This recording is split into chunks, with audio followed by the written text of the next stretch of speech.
Hello everyone, my name is Birdman for obvious reasons, and today I'd like to speak about Battlefield 1. So Battlefield 1 came out on Tuesday for early enlisters and Friday for the rest of the world, and yesterday I got a chance to play it for about 10 hours, so I got a good grasp of the game and the mechanics and the maps and everything that I really want to talk about. And I'm coming from this as a huge Battlefield fan. I played Battlefield 3 on the Xbox 360 for hundreds of hours, on PS4 for close to 400, almost past that. And I was super, super excited for this game. So it came out and I got a chance to play it. So when I loaded it up, first thing that it throws me into is a story. Now, Battlefield games don't really have a good track record of having a good story. They're really a multiplayer focused game, a multiplayer FPS. And Battlefield 1 is a multiplayer FPS set in World War One. Now, World War One went between 1914 and 1918, and this is roughly about 1918. They don't really exactly specify because it kind of jumps between. But what's interesting is they have, the story, they have a single player and a multiplayer. And in most cases, they'd have some 10-hour campaign about some guy in a war fighting to win it for reasons and kind of gets swept under the rug. No one really cares about it.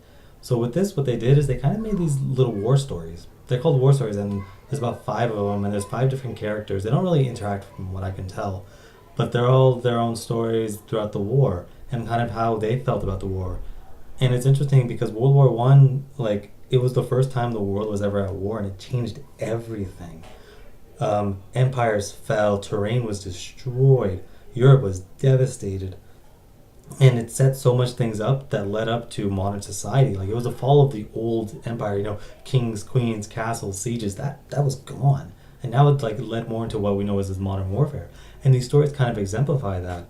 And one of my favorite ones is, you see this Italian guy, and he's looking for his buddy throughout the war. And as you're doing these objectives, you're seeing all these interesting technology, interesting combination of medieval warfare with gun warfare. So the guy's in a suit of armor and stuff, and then you're seeing actually using a gun. So it's so strange and so interesting how it puts it in.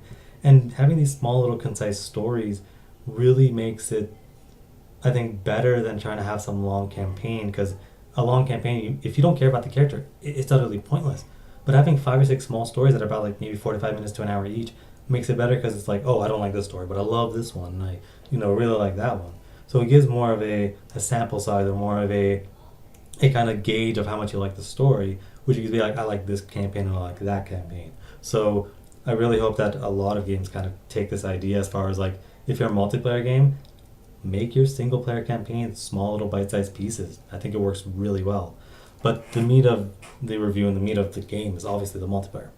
So I got a chance to sit down and play through a bunch of mostly conquest. Because I feel like that's really what the game's selling point is conquest. And the best thing about Battlefield is the moment-to-moment gameplay. When you're playing the game, it isn't about how many kills you get, or if you're at the top of the leaderboard or the bottom of the leaderboard. It's all about the moments. It's all about you running down a street and seeing an enemy squad, and you start fighting with your squad, or the vehicle combat, or the air combat, or the boat combat, depending. And this game really exemplifies it. So you start off with the 4 basic classes. So the assault, the medic, support, and recon. And I played mostly as a medic. Now the medic is basically the assault from BF3 and BF4, and the assault is actually the engineer. So the medic, they have their, they go around and they revive people, and they have their health packs. And that's really stayed the same. Then you have the assault, which are the engineers, and they have their anti-tank weapons. They have this weird kind of rocket grenade thing. So they fire it kind of like a old school rocket launcher before they had, actual rocket launchers. The recon and the support have relatively stayed the same. But the interesting thing is what they changed to the actual medic. So now you still have your, reviving, but now instead of the defib panels, what you have is a morphine injection. So you inject it, and you perk somebody and they come back 250 or 100 health depending on how long you pressed it. The interesting thing is Battlefield 4, they basically almost got rid of that feature of, if you die multiple times in a row, you can't be revived. In Battlefield 4, they had that. You could not be revived twice in a row. You have to be revived, kill somebody, then you get revived again. That is completely gone in Battlefield 1. You can basically revive somebody as many times as you want. They died 4 times in a row, you're good, man. You just keep going. And I really think that's a really great change of pace. And the guns. Now, different classes are going to have different guns. And from what I can tell, they didn't have the same problem Battlefield 4 has of snipers getting assault weapons. because this game really focuses on controlling your shots. So there's a mix of single shot and automatic weapons, and the medic has a mix of that, and the assault has more automatic than single shot, and same thing with the support. But then the recon has obviously more single shot and very little automatic. But what the best part of this game is, it makes you focus, so you can see the individual bullets as they fire. So it makes you really focus your shots. You're no longer running and gunning and spraying and praying. You're really just firing. Like, it takes 3 shots to kill somebody, 1 shot in the head, of course. So you have to focus. You miss 1 bullet, you're dead. Like, they'll just kill you. So it makes it really intense without making it too arcadey, like a Call of Duty game where you have like a dot of health and you're dead. It makes you focus on your shots. But it also means if you're shifty, if you move a lot, you're not going to get shot as much because they can't hit a moving target that well. And that makes it feel really good. And the guns themselves, they have all the different stats, the control, the stability, the accuracy, that lets you really pick what kind of gun do you want to play. Now, I'm a medic, so my job is to run around and heal people and resurrect people and to basically make sure I'm as mobile as possible. So having a single shot kind of helps when there's a distance, but it also helps up close if I'm accurate.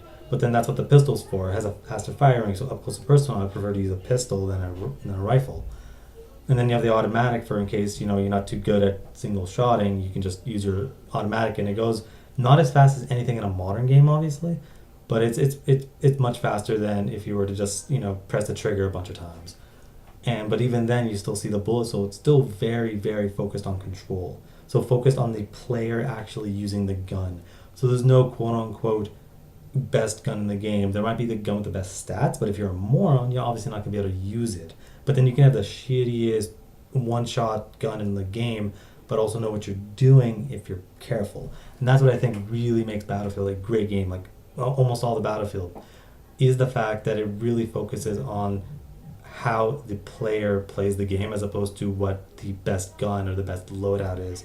It really is like, are you run and gun like I am and you just want as fast as possible, so you pick a class or you customize your guns to suit that. Are you a sniper where you want to focus your shots? You do that, and Battlefield still allows you to do that. Now, as far as customization, I haven't really seen much as far as in the customization of how you could do it in Battlefield 4, where you could just customize almost every piece and customize exactly how you want with different grips, different stocks, different muzzles. But there's so many varieties of guns, and they have these magnifications and small little things.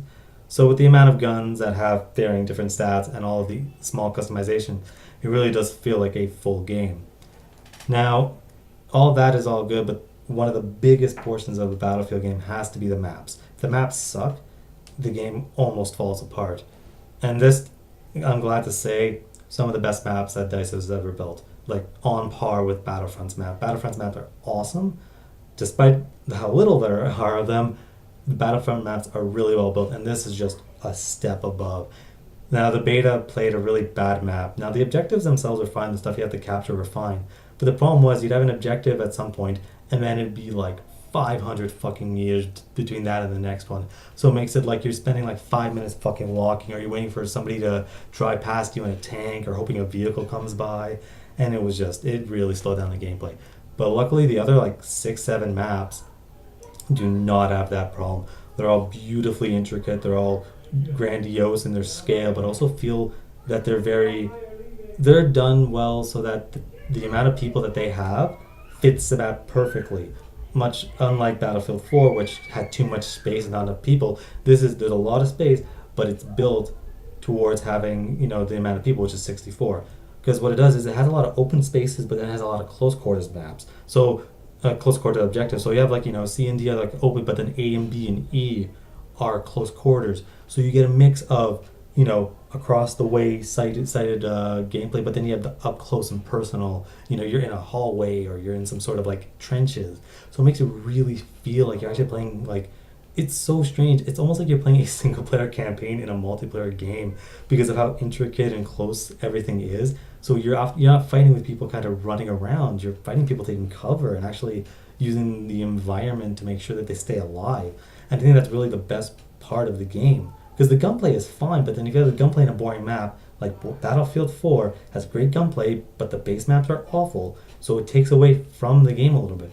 With this, the maps are great, and the gunplay is great, so it really makes it a unique experience. And I think at the end of the day, that's what the best part of this game is. It feels like the next Battlefield. It doesn't feel like a reskinned Battlefield, or they just made Battlefield 4 a little shinier and a little cooler. It's a complete magnificent overhaul of the game's mechanics, the game's feel, and even the colors they use. There's much more variety in colors, and it makes it a step above. Like, Battlefield 1 is the best fucking Battlefield game I have played. Like, it is better than 4. Like, 3, and then 4, and then you have Battlefield 1 at the very fucking top. So all in all, this game gets a 9 out of 10. There is great multiplayer, great single player, great gunplay, great maps. There aren't any problems with this game except for small little glitches here and there. It ran well, it plays well. I recommend everybody pick this up. It is definitely one of the best games of the year, one of the best multiplayer shooters of the year, and you're going to be playing this for a long time. DICE put a lot of effort into making a really unique experience, and it really shows. This is one of the best Battlefield games, and I think everyone should pick it up. Well, that's everything I have for Battlefield 1. I am planning to do a retrospective look at all the other Battlefields that I've played personally, Battlefield 3, 4, Hardline, and Battlefront. I'm going to talk a little bit about Battlefront. And just to kind of show where Battlefield 1 really excels and the problems that it fixed and the problems that all the other games had. And just kind of the evolution of the series, how it went from where it was to where it is now. And I will release that shortly in the next few days, so that's everything I have. My name is Birdman, and have a nice day.